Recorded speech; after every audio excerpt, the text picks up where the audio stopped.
Hello प्यारे बच्चों, आज इतिहास का फर्स्ट चैप्टर मैं आपको पढ़ाने वाली हूँ। और इसी तरीके से इतिहास के टोटल जितने भी चैप्टर है अच्छे से पढ़ेंगे। और इतिहास में 12th क्लास में आपको टॉप करना है। 100 में से 100 नंबर्स आपको लेके आना है। ठीक है, तो पहले इसका अच्छे से अपन रिवाइज करते हैं, फिर अच्छे से इनके क्वेश्चन आंसर करेंगे और सबको अच्छे से समझेंगे। ठीक है, समझना है कि आखिर ये क्या था, हड़प्पा सभ्यता क्या थी, कैसे विकसित हुई, कहाँ से आई, यहाँ के लोग कैसे रहते थे, यहाँ का पशुपालन नगर कैसे थे, यहाँ के शिल्प उद्योग कैसे थे, सामाजिक जीवन कैसा था। नॉर्मली वही बातें जो आज के ज़माने में अपन जीके कर रहे हैं। अगर अपने बारे में अपनों से कोई कुछ पूछे कि आप आज के ज़माने में किस तरीके से जीते हो, तो अपन उनको क्या क्या चीज़ें बताएंगे। सबसे पहले यही बताएंगे कि हम वहाँ पे रहते कहाँ हैं, ठीक है, हमारे घर कैसे बने हुए हैं, हमारे शहर का नाम क्या है, फिर हम वहाँ पे जीवन निर्वाह के लिए अपन कौन कौन सी चीज़ों की आवश्यकता होती है, वो खेती में क्या क्या करते हैं, कृषि के लिए क्या करते हैं, कृषि के साथ और कौन कौन से छोटे उद्योग हो गए उनको करते हैं, या पशुपालन करते हैं, ये चीज़ें पढ़ेंगे। फिर उसके बाद कृषि के लिए जल की आवश्यकता होती है, जल की व्यवस्था क्या है आपके यहाँ, पीने का पानी कहाँ से आता है, कृषि के लिए पानी कहाँ से आता है। ठीक है, उसके बाद आ जाओ तो नगर प्रशासन के बारे में आ जाओ कि नगरों में कौन कौन सी सुविधाएं मिलती हैं। ठीक है, नगर में सामाजिक जीवन कैसा है, समाज कैसा है। ठीक है, तो नॉर्मल आज के बारे में भी अगर अपनों से कोई कुछ पूछता है तो अपन यही बताएंगे। और उस ज़माने में उस टाइम में अपन चलेंगे। ठीक है, तो उस टाइम के बारे में अपन भी यही बताएंगे। हड़प्पा सभ्यता में भी वो लोग कैसे थे उनके बारे में अपने को पढ़ना है। बिल्कुल बहुत इजी टॉपिक है, बहुत ही ज़्यादा इजी टॉपिक है। आपको बस समझना है और अच्छे से रिवाइज करना है। आपका चैप्टर 1 नंबर भी इसमें से नहीं घटेगा। ठीक है, तो पहले अपन इसका क्या पढ़ते हैं, परिचय पढ़ते हैं। हड़प्पा सभ्यता विश्व की सबसे प्राचीन सभ्यताओं में से है ना। विश्व में जितने भी सभ्यताएं हैं उन सभी सभ्यताओं में सबसे प्राचीन सभ्यता कौन सी है बेटा, हड़प्पा सभ्यता है। इसे सिंधु घाटी सभ्यता भी कहा जाता है। ठीक है, इसे क्या कहा जाता है, एक और सिंधु घाटी सभ्यता भी कहा जाता है। लगभग कब से इसका टाइम समय स्टार्ट बताया गया है, 2600 ईसा पूर्व से 1900 ईसा पूर्व तक। कब से, 2600 ईसा पूर्व से 1900 ईसा पूर्व तक इसको परिपक्व काल माना जाता है। परिपक्व काल मतलब वो उस टाइम बहुत ज़्यादा विकसित हुई थी। अब इसका क्षेत्र देखते हैं। ठीक है, अपनों ने क्या देखा, सभ्यता देखी, तो वो कहाँ थी ये देखा। उसके बाद उसका क्षेत्र देखेंगे, क्षेत्र किस स्थान पे है, तो ये कहाँ पे है, भारत और पाकिस्तान में है ना। कौन सा एरिया, भारत वाला एरिया और पाकिस्तान वाला एरिया, दोनों देशों के बीच में जो है ये सभ्यता थी। यहाँ की प्रमुख नदियाँ कौन सी थी। अब नदी की पूछे तो ये भारत और पाकिस्तान में आ रहा है, तो भारत और पाकिस्तान के पास में कौन सी नदी आ रही है, सिंधु नदी आ रही है। ठीक है, सिंधु नदी और उसकी सहायक नदियाँ, उसकी सहायक जितनी भी नदियाँ हैं वो सहायक नदियाँ वहाँ की प्रमुख नदियाँ थी। ठीक है, अब उसके बाद अपन देखते हैं इसकी खोज।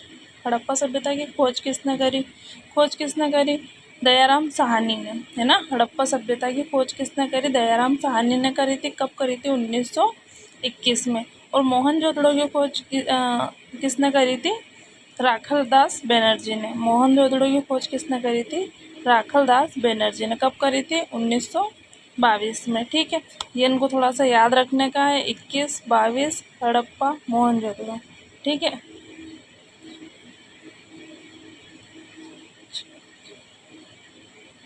ठीक है, तो HM ऐसे याद रख लो कि पहले क्या आता है, हड़प्पा, H आता है तो H वाला 21 में हड़प्पा कर लो, M बाद में आता है तो मोहनजोदड़ो बाद में कर लो। ये ट्रिक समझ के कैसे भी कुछ याद रख लेना। ठीक है, याद रखना है आपको। उसके बाद अपन पढ़ते हैं। अपनों ने देखा जगह थी, स्थान पढ़ा अपनों ने कि हाँ भाई ये इस जगह थी। ठीक है, अब उसके बाद उनके स्थल, स्थल मतलब उन एरिया के नाम क्या थे, नाम भी तो होंगे ना। अपनों ने देख लिया कि भारत और पाकिस्तान की बॉर्डर पर थी, उस वाली साइड में थी, तो स्थान भी तो होंगे, वहाँ की जगहों के नाम भी तो होंगे। जैसे अपने यहाँ शहरों के नाम होते हैं वैसे वहाँ पे भी थे। अब कौन कौन से शहर थे, स्थलों के नाम देखो, हड़प्पा, हड़प्पा वर्तमान में कहाँ है, पाकिस्तान में। विशेषता क्या है इसकी, ये खोजा गया पहला नगर था। ठीक है, ये वहाँ खोजा गया क्या था, पहला नगर था। उसके बाद दूसरा स्थल क्या है, मोहनजोदड़ो। दूसरा स्थल क्या है, मोहनजोदड़ो। मोहनजोदड़ो भी कहाँ है, पाकिस्तान में, पाकिस्तान में है। और इसकी विशेषता क्या है, महान स्नानागार, है ना। स्नानागार जो बाथरूम जो होते हैं बड़े, वो तालाब जैसे बने हुए, उन वो इसकी प्रमुख विशेषता है। ठीक है। तीसरा है धोलावीरा। धोलावीरा कहाँ आ गया बेटा? गुजरात में। धोलावीरा कहाँ पे है? गुजरात में है। गुजरात। धोलावीरा क्यों प्रसिद्ध है? जल प्रबंधन के लिए। काय के लिए प्रसिद्ध है बेटा? ये प्रमुख विशेषता है इसकी, जल प्रबंधन। अगला क्या है? लोथल। लोथल कहाँ आ गया? लोथल भी गुजरात में है ना? ये काय के लिए? गोदी, डॉकयार्ड। गोदी, गोदी बोले तो शिपयार्ड जो होते हैं ना, जहाँ पे जहाज रुकते हैं। ठीक है। समुद्र का किनारा था, जहाज़ों के लिए रुकने के लिए वही होगा। ठीक है। अगला पढ़ते हैं कालीबंगन। कालीबंगन कहाँ आ गया? राजस्थान में। ठीक है। राजस्थान। कालीबंगन की क्या विशेषता है? यहाँ से आपको क्या मिले? जुते हुए खेत मिले। क्या मिले? जुते हुए खेत। अगला क्या है? राखी गढ़ी। अगला क्या है? राखी गढ़ी। राखी गढ़ी कहाँ से मिली? मिला हरियाणा। हरियाणा भारत का सबसे बड़ा हड़प्पा स्थल है। इसकी विशेषता क्या है? ये सबसे बड़ा भारत का हड़प्पा स्थल है। अब देखो एक बार और इसको अच्छे से रिवाइज कर लो। हड़प्पा। हड़प्पा कहाँ है? पाकिस्तान में। मोहनजोदड़ो कहाँ है? पाकिस्तान में। दो स्थल कहाँ मिले बेटा? पाकिस्तान में। दो कहाँ मिले? गुजरात में। एक कालीबंगन कहाँ मिला? राजस्थान में। और राखी गढ़ी कहाँ मिला? हरियाणा में। ठीक है। इनको अच्छे से याद रखना। अगला देखते हैं अपन नगर नियोजन। ठीक है। नगर नियोजन। नगर नियोजन में आप देखोगे तो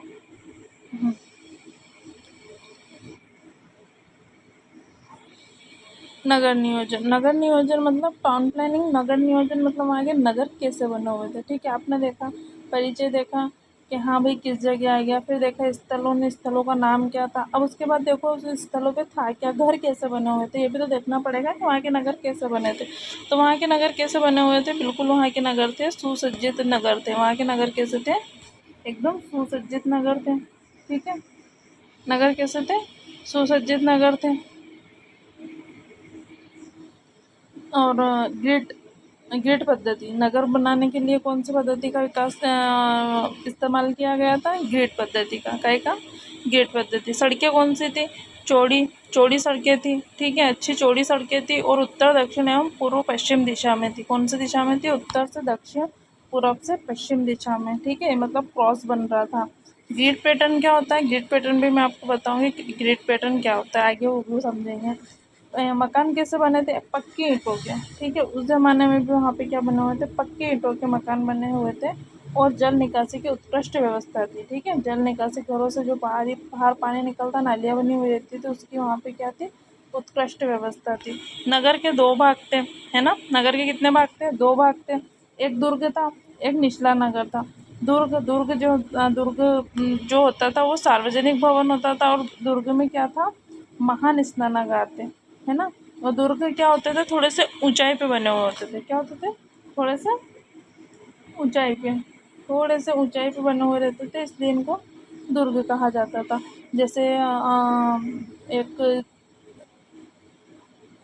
ऊंचाई वाली जो जगह होती है ना, जैसे वो हम बोलते हैं वो चबूतरा बना हुआ है, उसके ऊपर एक अच्छा सा बहुत ऊंचा चबूतरा बना के उसके ऊपर में अ, दुर्ग बना रखा है ना। और उसके चारों तरफ क्या होती थी? दीवारें होती थी। ठीक है। इसके चारों तरफ क्या होती थी? दीवारें होती थी। ठीक है। इसकी विशेषता और क्या है? यहाँ पे क्या थे? स्नानागार थे। ठीक है। यहाँ क्या थे? स्नानागार थे। स्नानागार थे। उसके बाद नीचे महान स्नानागार थे दुर्ग में। उसके बाद नगर नियोजन।